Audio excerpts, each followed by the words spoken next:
ቴድ ኮንራድ በአሜሪካ የባንክ ዘረፋ ታሪክ ከፍተኛ የሚባለውን ፈጽሟል። የባንክ ሰራተኛ የነበረው ዘራፊ ከ52 ዓመታት ክትትልና ምርመራ በኋላ ሕይወቱ በበሽታ ማለፉን የተደረሰበት ቴድ ኮንራድ ክሊቭላንድ የሚገኘው የማህበረሰብ ብሔራዊ ባንክ ገንዘብ ከፋይ ሆኖ ሰርቷል። እንደ አውሮፓውያን አቆጣጠር በ1969 የዘረፈው $215,000 በሆነ ዋጋ ቢሰላ $1,800,000 ይሆናል። እንደ ቢቢሲ ዘገባ ከ4 ዓመት በፊት የሞተው ኮንራድ ዘረፋውን ሲፈጽም የ20 ዓመት ወጣት ነበር። የሚሰራበትን ባንክ ዝርክርክነት በቅጡ ተረዳ። አንድ አርብ ዕለት ያላጠናቀቀው ነገር ያለ አስመስሎ ከስራ መውጫ ሰዓት ዘግየት አለ። የባንኩ ሰራተኞች ከ2 ቀናት በኋላ ነው የገንዘቡን መዘረፍ ያወቁት። ኮንራድ ሰኞ ዕለት ወደ ስራ አልተመለሰም። እምጥ ይግባ ስምጥ አልታወቀም። እሱ እንደዘረፈው ስለተደረሰበት ፖሊስ በእግር በፈረስ አስፈልጎ አጣው። አየነው የሚል ሰውም አልቀረበም። አጅሬው ግን ማንነቱን ቀይሮና አይን ውስጥ የማያስገባ ቀላል ህይወት በመኖር ከፖሊስ ተሰወረ። ዘ ኒውዮርክ ታይምስ ግን እርሱ ማንም ፈርቶ ነው ሲል በምጸት የሚጠይቀው ቀለል ባለ ህይወት ውስጥ አልተደበቀም። እንደውም ጎልፍ ስፖርት ሲወዳደርና ያገለገሉ መኪናዎችን እየሸጠ ዓለሙን ቀጭቶ እንደሞት አስፍሯል። ፖሊስ ማደኛ ወረቀት አስቆርጦ ፎቶውን አባዝቶ አሰራጭቶ ለ52 ዓመታት አስፈልጎታል። በአሜሪካ ቴሌቪዥን ሳይቀር በጥብቅ የሚፈለግ ተጠርጣሪ ተብሎ ተነግሮበታል። ኮንራድ ለቅርብ ጓደኞቹ ባንክ መዝረፍ ቀላል እንደሆነ ነግሯቸዋል። ከዘረፋ ጋር የተገናኙ ፊልሞችን ማዘውትሮ ይመለከት ነበር። በተለይ በ1968 የተለቀቀውንና ስቲቭ ማኪውን የተወነበትን ቶማስ ክራውን አፌር የተባለውን ፊልም በተደጋጋሚ ይመለከት እንደነበር ጓደኞቹ ያስታውሳሉ። ሎስ አንጀለስን የባንክ ዘራፊዎች ዋሻ ይሏታል። በ1980ዎቹ በየዕለቱና በየሰዓቱ ባንኮች ይዘረፋሉ። የአሜሪካው የፌዴራል የምርመራ ቢሮ ኤፍቢአይ 1983 ሊጠናቀቅ 3 ቀናት ሲቀረው የያንኪ ሽፍታ በሚል የሚጠራ ዘራፊ በቶክሲዶ ሽክ ብሎ በሎስ አንጀለስ ሜን ሮዝ ክፍለ ከተማ ወደሚገኝ ባንክ ገባ። በመክፈያው ትይዩ ተራ የሚጠብቁ ተገልጋዮችን ሰልፍ ተቀላቀለ። ተራው ሲደርስ ተጠግቶ በተረጋጋና በለሆሳስ ድምጽ ለገንዘብ ከፋይዋ ሽጉጥ ይዣለው ገንዘብ ልታቀበይ ትችያለሽ አላት። እንደታዘዘችው $1740 ሰጠችው። ስላስቸገራት ይቅርታ ጠይቆና አመስግኖ ወደ ቀጣይ ባንክ ብስ እንዳለ የክራይም ሪድ ድረገጽ ጸሐፊ ፒተር ሆላሆን ይጠቅሳል። ከ30 ደቂቃ በኋላ ፌርፋክስ ክፍለ ከተማ የሚገኘው የከተማ ብሔራዊ ባንክ በተመሳሳይ ሁኔታ $2349 ተቀብሎ አመለጠ። 45 ደቂቃ ቆይቶም በስተምዕራብ አቅጣጫ ዘቅዘቅ ብሎ የመጀመሪያው በይነ ግዛት ከሚባል ባንክ $2500 ላፍ አድርጎ ውልቅ አለ። የያንኪ ወንበዴ ከባንኮች የሥራ ሰዓት ጋር ነው የሚሽቀዳደመው። 60 ደቂቃ ባልሞላ ጊዜ የኤፍቢአይ የሎስ አንጀለስ ቅርንጫፍ አፍንጫ ስር ከሚገኘው ኢምፔሪያል ባንክ $4190 በተመሳሳይ መንገድ ተቀብሎ ሄደ። ሰዓቱ እየነጎደ ስለሆነ በሳን ፈርናንዶ ኮረብታዎች በሚገኘው በፈርስት ኢንተርስቴት ኢንሴሮ ባንክ የዕለቱን ዘረፋውን ሊያጠናቅቅ ተከሰተ እና $2013 ተቀብሎ ወጣ። በ5 ባንኮች ከተቀማጭ ሂሳብ ገንዘብ እንደሚያወጣ ደንበኛ በፍጹም መረጋጋትና በራስ መተማመን እየቀረበ በድምሩ $13197 ተረክቦ ነው ውለውን ያጠናቀቀው። የያንኪ የባንክ ዘረፋ ለብዙዎች አስደንጋጭም አስገራሚም ነው። ለኤፍቢአይ የሎስ አንጀለስ ቅርንጫፍ የባንክ ዘረፋ ተከላካይ ግብረ ኃይል ግን ዕለት ተዕለት የሚገጥም ክስተት ነው። ለነገሩ ፒተር እንዳሰፈረው በ1983 ሎስ አንጀለስን የዓለማችን የባንክ ዘረፋ መድረክ የሚል ቅጽል አበጅታ ነበር። ያንኪ በአንድ ቀን 5 ባንኮችን ለብቻው በመዝረፍ ክብረ ወሰን ይዟል። ይሁንና ከ1985 እስከ 1995 ድረስ ከ3500 የባንክ ቅርንጫፎች 17106 ጊዜ ዘረፋ ተፈጽሟል። ከሁሉም ዓመታት የከፋ የባንክ ዘረፋ የተፈጸመው በ1992 ነው። ከ2640 ጊዜ በላይ ዘረፋ ስለመፈጸሙ እንደተመዘገበ ነው ክራይም ሪድ ያስነበበው። በአንድ ቀን ብቻ 28 ባንኮች እስከ መዘረፍ ደርሰው ነበር። በእነዚህ ዓመታት በሎስ አንጀለስ የተፈጸመው ዘረፋ በ5 ግዛቶች በድምሩ ከተደረገው ይበልጣል። ከ1980ዎቹና 90ዎቹ የኤፍቢአይን የባንክ ቤት ዘረፋ ተከላካይ ግብረ ኃይል የመሩት ዊሊያም ሬይደር ዌር ዘ መኒ ኢዝ በተሰኘ መጽሐፋቸው ባለፉት 30 እና 40 ዓመታት በሎስ አንጀለስ ከተፈጸሙ የባንክ ዘረፋ 25 በመቶ በተወሰኑ አካባቢዎች ላይ ያነጣጠረ መሆኑን ጠቅሰዋል። ሰፊዋን ከተማ ከ17 ሚሊዮን በላይ ሕዝብ ይኖርባታል። ከ6 ሚሊዮን የሚበልጡ መኪኖች ይርመሰመሱባታል። 1610 ኪሎ ሜትር የተንጣለለ አስፓልት ተዘርግቶባታል። ታዲያ በዚህ ሁኔታ የሌባና ፖሊስ ግብ እንዴት አዳጋች አይሆን? በባንክ ዘረፋ ላይ መኪና ጨዋታ ቀያሪ ነው የተረጋገጠ ዛሬ እንዳልሆነ ነው ሬይደር የሚጠቅሱት። በ1930ዎቹ የአሜሪካ የኢኮኖሚ ቀውስ ወቅት ታዋቂ ባንክ ዘራፊ ወሮ በሎች ፍሎይድ፣ ጆን ድሊንገር፣ ቦሪ እና ክሌር በመኪና ያመልጡ ነበር። በግዛቶች መካከል ያለ የመገናኛ አውታር ኋላ ቀር እና አዝጋሚ በመሆኑ ዘራፊዎች ከአንዱ ወስደው ወደ ሌላው የሚሸጋገሩት የተስፋፋውን የመንገድ ምስረታ ልማት ተጠቅመው ነው። ወሮበሎችን አድኖ ለመያዝ በግዛቶች መካከል የተቀናጀ የፖሊስ አሰራር አለመኖሩን የታዘበው የመንግስት ሰራተኛ ኤድጋር ሁቨር ዛሬ በምዕራባውያን ዘንድ ሳይቀር አንቱታ ያተረፈውን ኤፍቢአይን መሰረተ። በደቡብ ካሊፎርኒያ ነዋሪዎች ዘንድ ለመኪና ያለው የተለየ ፍቅር በቀጥታም ሆነ በተዘዋዋሪ መንገድ ለባንክ ዘረፋው መባባስ ምክንያት መሆኑን ክራይም ሬድ ያነሳል።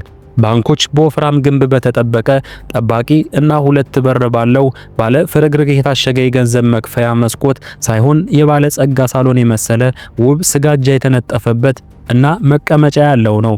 ገንዘብ መክፈያውን በመስታወት ብቻ ነው የሚከለክለው። ታዲያ ለዘራፊዎች ተመቸ። በ1980ዎቹ የተበራከቱት የባንኮች ቅርንጫፎች የአደንዛዥ ዝውውር መባባስ የተመቻቸው አያሌ ሱሰኞች በአቋራጭ ቶሎ ገንዘብ ለማግኘት ሲሉ አብዝቶ እንዲዘርፏቸውን በር ከፍቷል። በ1970ዎቹ በመላ አሜሪካ የባንክ ዘረፋ ወደ 71 በመቶ ነው ያሻቀበው። ከስራ የተባረሩና የከሰሩ መካከለኛ ገቢ ያላቸው ሰዎች ሲቀላቀሉት ደግሞ እየረቀቀ መጣ። ኤድ ዶርሰን በፋሽን መናኸሪያው ምዕራብ ቦሊውድ እድሜ ጠገብ የስጦታ ዕቃዎች መሸጫ መደብር ነበረው። ይሁንና የተጠናወተው የአደንዛዥ ሱስ ከጊዜ ወደ ጊዜ ተባባሰና ገንዘቡን እና ሱቁን በኪሳራ አጣ። በ1983 ድንገት ወደ ክሮከር ናሽናል ባንክ ዘው ብሎ ለመጀመሪያ ጊዜ ዘረፈ። በሱሱ ግፊት የጀመረው ወንጀል ቀስ በቀስ እንደ ስራ ቆጠረው እና ገባበት። ኤፍቢአይም ሽፍታው ያንኪ የሚል ቅጽል ስም ሰጠው። ያንኪ ትሁቱ ዘራፊ የሚል ሌላም ቅጽል መጠሪያ እንደነበረው የባንክ ዘረፋ ተከላካይ ግብረ ኃይል የቀድሞ መሪ ዊሊያም ሬይደር ይናገራሉ። አስፈራርቶ ከገንዘብ ከፋይ እጅ ዶላር እንደተቀበለ ስላስቸገርኩ ይቅርታ ብሎ ይሄዳል። ያንኪ በ1984 መባቻ 55ኛ ጊዜ ባንክ በመዝረፍ ባለ ቡናማው ፖርሳ ሽፍታ የተባለ በመላው አሜሪካ የሚታወቅ ሌባ ይዞት የቆየውን ክብረ ወሰን አሻሽሏል። ያንኪ ወይም ትሁቱ በ6 ወራት ብቻ $500,000 ነው የዘረፈው። ፖሊስ ያልያዘው ከሌሎች የባንክ ዘራፊዎች የተለየ ስልትና ችሎታ ስላለው ሳይሆን እድለኛነቱ ነበር። ለ34ኛ ጊዜ ዝርፊያ ሲወጣ ግን የባንኩ ገንዘብ ከፋይ ሳያየው ከኋላ ተከትሎ ፖሊስ ሲያገኝ ጠቁሞ አስያዘው። ሁሌም እድል የለምና እንደ ማንኛውም ዘራፊ መጨረሻ ላይ ካቴና ጠለቀለት። የባንክ ዘረፋ ሱስ ነው። አንድ ጊዜ ፈጽሞ የሚተው ሳይሆን አብሮ የሚኖር አመል ነው። ያንኪን የተለየ የሚያደርገው እስከዛሬ ድረስ የሱን ያክል የዘረፈ ባለመኖሩ መሆኑን ሬይደር በስላቅ ይዘክራሉ። እንደሳቸው አገላለጽ አደንዛዥ ዕፅ እንደ ወረርሽኝ ያላንኳኳው ቤት፣ ዘር፣ ሃይማኖትና መደብ የለም። በ1985 የአደንዛዥ ዕፅ ተጠቃሚዎች ቁጥር ከ4 ሚሊዮን ወደ 6 ሚሊዮን ገደማ ሻቀበ። አደንዛዥ ዕፅ ሲስፋፋ ወንጀልም ይበራከታል። በ1985 በሎስ አንጀለስ 1000 ጊዜ ባንክ ተዘርፏል። ከ5 ዓመት በኋላ በ1990 1644 ጊዜ ደረሰ። ሽፍታው ያንኪ ወደ ገንዘብ ከፋይ ቀርቦ መሳሪያ መታጠቁን ተናግሮ የሰጡትን ገንዘብ ተቀብሎ ይቅርታ ጠይቆ እብስ ስለሚል ግብግብ ተያይዞ አያውቅም። በመሳሪያም ሰው አልጎዳም። ከሴፕቴምበር 5991 ወዲህ ግን የባንክ ዘረፋ መልኩን እየቀየረ መጣ። 2 እስከ አፍንጫቸው የታጠቁና ሰው ሰራሽ ጺም አድርገው ማንነታቸውን የቀየሩ ሰዎች ወደ ዌልስ ፋርጎ ባንክ ድንገት ሰተታሉ። በትህትና የምዕራብ ኮረብቶች ሽፍቶች መሆናቸውን አሳውቀው ሰራተኞች እና ደንበኞችን አንድ ቦታ አሰባስበው ተረጋጉ እና ትዕይንቱን ተከታተሉ በማለት ጋበዙ። ከየገንዘብ መክፈያና ከካዝና ያገኙትን ጥርግርግ አድርገው ሲጨርሱ ሁሉንም አመስግነው በር ላይ ሞተሩን ሳያጠፋ ተዘጋጅቶ ወደሚጠብቃቸው መኪና ገቡ። በተንጣለለው አስፓልት የሚርመሰመሱ በመቶ ሺዎች የሚቆጠር ተሽከርካሪዎች ተቀላቅለው ተሰወሩ። ኤፍቢአይ ካድካሚ ክትትልና ምርመራ በኋላ ጊልበር ሚካኤልሰን እና ጄምስ ማግራዝ የተባሉ ሰዎችን በዘረፋ ጠርጥሮ በቁጥጥር ስር ያውላቸዋል። ፖሊስ ቃላቸውን ሲቀበል ራሳቸውን የእግዚአብሔር ነቢያት ብለው እንደሚጠሩ ይረዳል። ከሰይጣን እና ከሉሲፈር ጋር እየተዋደቁ እንደሆኑ ይገልጻሉ። ዌልስ ፋርጎ ባንክ፣ ሄርሼ የቸኮሌት ኩባንያና ተዋናይት ጄኒ ፎንዳ አባሎቻቸው እንደሆኑ ይናገራሉ። መርማሪዎች ሁለቱ ተጠርጣሪዎች ራሳቸው በፈጠሩት ዓለም የሚኖሩ ንክ ናቸው ብለው መጀመሪያ ቢያናንቋቸውም ከመኖሪያቸው በታች የሚገኘው ምድር ቤት ሲፈትሹ የደረሱበት የወንጀል ፍሬ ግን በድንጋጤ ክው ብለው እንዲቀሩ እንዳደረጋቸው ክራይም ሬድ አስነብበዋል። ሰዎቹ ለመጨረሻው ፊልም ያዘጋጀ ነው ያሉትን 1000 ዘመናዊ አውቶማቲክ ጠመንጃና 27000 ጥይት አገኙ። እንግዲህ እነ ጊልበርት ከሉሲፈር ጋር የመጨረሻውን ተጋድሎ የሚያደርጉት በኤኬ 47 ጠመንጃ እየታገዙ ነው ማለት ነው። አስተሳሰባቸው ወጣ ስለሚልና እርስ በርሱ ስለሚጋጭ ፖሊስ ወፈፌዎች አላቸው። እነሱ ግን የልባቸውን አድርሰዋል። በጊዜው እጅግ ብዙ የሚባል ገንዘብ ነው የዘረፉት። በአሜሪካ ታሪክ በአንድ ቀን ከአንድ ባንክ ተዘረፈ ተብሎ የተመዘገበው ይህ እጅግ ከፍተኛ ገንዘብ $437,000 ነው። ይህን የሰሙ የከተማው ወሮበሎች ጆሮአቸውን ማመን አቃታቸው። ከአንድ ቅርንጫፍ ይህን ያክል ገንዘብ በመዘረፉ ተገረሙ። ግን ተገርሞ ብቻ አልቀሩም። ይሄ ነገር አዋጭ ሳይሆን እንደማይቀር በማሰብ ራሳቸውን ለዘረፋ እንዳዘጋጁ ነው የክራይም ሬድ ፒተር የዘረዘረው። በተለይ በደቡብና ማዕከላዊ ሎስ አንጀለስ እንደሚንቀሳቀስ የሚነገርለት ራሱን ካስፐር ብሎ የሚጠራው የወሮበሎች ቡድን በሳምንቱ ውስጥ ወጣቶችን አሰልጥኖና አደራጅቶ እስከ አፍንጫቸው በማስታጠቅ ተደጋጋሚ ዘረፋ ፈጽሟል። ኤፍቢአይ የሚደርሰውን የማያቋርጥ ጥቆማ ተከትሎ ጨቅላ ሽፍቶች የሚል ስያሜ ሰጥቶ ክትትሉን አጣጧፈው። ይህ የዘራፊዎች ቡድን ቀደም ሲል ከታዩት በተለይ ወደሚዘርፈው ባንክ ሲገባ የጥይት ሩምታ ወደ ላይ ይተኩሳል። ተገልጋዮች ተደናግጠው ሲርበደበዱ የጋብቻ ቀለበታቸውን፣ የአንገት ሐብላቸውንና ሰዓታቸውን ይቀማል። አባላቱ ሲዘርፉ ሰዎችን ይደበድባሉ፣ እርስ በርሳቸውም ሳይቀር ይተኳኮሳሉ። ፍርሃት የሚባል ነገር ያልፈጠረባቸው አደገኞች ይላቸዋል ፒተር። ካስፐር የባንክ ዘረፋውን ከተቀላቀለ በኋላ በሎስ አንጀለስ ወንጀሉ ተባባሰ።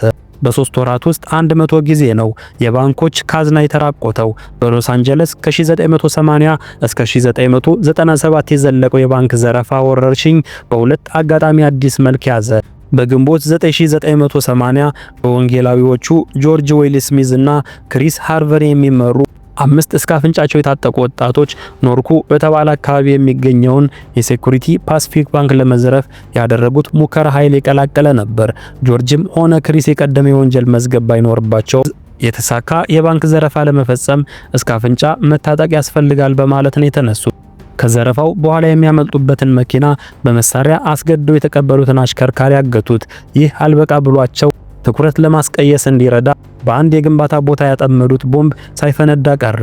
ወታደራዊ መለዮ ለብሰው ጭንብል አጥልቀው እና ጠመንጃ አንግተው ወደ ባንኩ ሲገቡ የተመለከተች ሴት ለፖሊስ ደውላ ጠቁማ ነበር። የአካባቢው ፖሊስ ኃይል ረዳት አዛዥ ብላይን ቦላስኪ ከጣቢያው ውጭ እንዳለ በራዲዮ መልእክት ይደርሰዋል። ዘራፊዎቹ ከገቡበት ባንክ አቅራቢያ የትራፊክ መብራት አስቁሞት ነበር። ወዲያው ተጨማሪ ኃይል እንዲደርስለት ጥሪ አቅርቦ መጠባበቅ ጀመረ። ወንጀለኞቹ የቻሉትን ዘርፈው በሰረቁት መኪና ለመሸሽ ሲነሱ በፖሊስ እንደተከበቡ በማወቃቸው አካባቢውን በተኩስ ሩምታ አናወጡ። በተኩስ ልውውጡ አሽከርካሪያቸው ሞተ። 4ቱ ሰዎች ሌላ መኪና በጠመንጃ አስገድደው ጠልፈው እየተታኮሱ ለማምለጥ ዳግም ሞክረዋል። በዚህ የተኩስ ልውውጥ የ3 ፖሊሶች ሕይወት አልፏል። 7 ፖሊሶችን ጨምሮ 20 ሰዎች ቆስለዋል። የፖሊስ ሄሊኮፕተርም ተከስክሳለች። 33 ተሽከርካሪዎች ደግሞ ከጥቅም ውጭ ሆነዋል። ከሴኩሪቲ ፓሲፊክ ባንክ አጋጣሚ ወዲህ ፖሊስ አቅሙ እየጎለበተ በመምጣቱ የባንክ ዘረፋ ቀንሷል። ከ1990ዎቹ አጋማሽ በኋላ ሎስ አንጀለስም የዓለማችን የባንክ ዘረፋ መናኸሪያ የመሆኗ ነገር ከገሃዱ ይልቅ ወደ ፈጠራው ዓለም ተቀይሯል። ባንኮች የፖሊስን ምክር በጄ ብለው እየሰሙ ጥበቃቸውን ማሻሻል ጀመሩ። ለዘረፋ የሚያጋልጥ አሰራርና አደረጃጀት ለወጡ። ወደ ገንዘብ መክፈያው የሚወስደው መንገድ ለጥበቃ እንዲመች ሆኖ ተዘጋጀ። የገንዘብ ማስቀመጫ ካዝናዎችም ተጠናከሩ። ዘራፊዎች ወደ ገንዘብ ማስቀመጫው መሳቢያ አስገድደው ቢገቡ እንኳ በሩ ስለሚዘጋ አይወጡም። የገንዘብ መክፈያ ሳጥኖች ለዘረፋ እንዳይመቹ ሆኖ ነው የሚሰሩት። የደህንነት መጠበቂያ ካሜራዎችም ይገጠማሉ። በአጠቃላይ የጥበቃውና የመረጃው ለውጡ ቴክኖሎጂ መሻሻል ዘራፊዎችን ተስፋ እንዳስቆረጣቸው ነው ክራይም ሬድ ድረገጽ የሚገልጸው። የባንክ ዘረፋ መከላከያ ህጎች መሻሻልና ተጠርጣሪዎችን ለጠቆሙ የሚከፈል ማበረታቻ መጨመር ወንጀሉ የልብ አንጠልጣይ ረጅም ልብ ወለዶችና የሆሊውድ ፊልሞች ጉዳይ ሆኖ እንዲቀር አድርጎታል።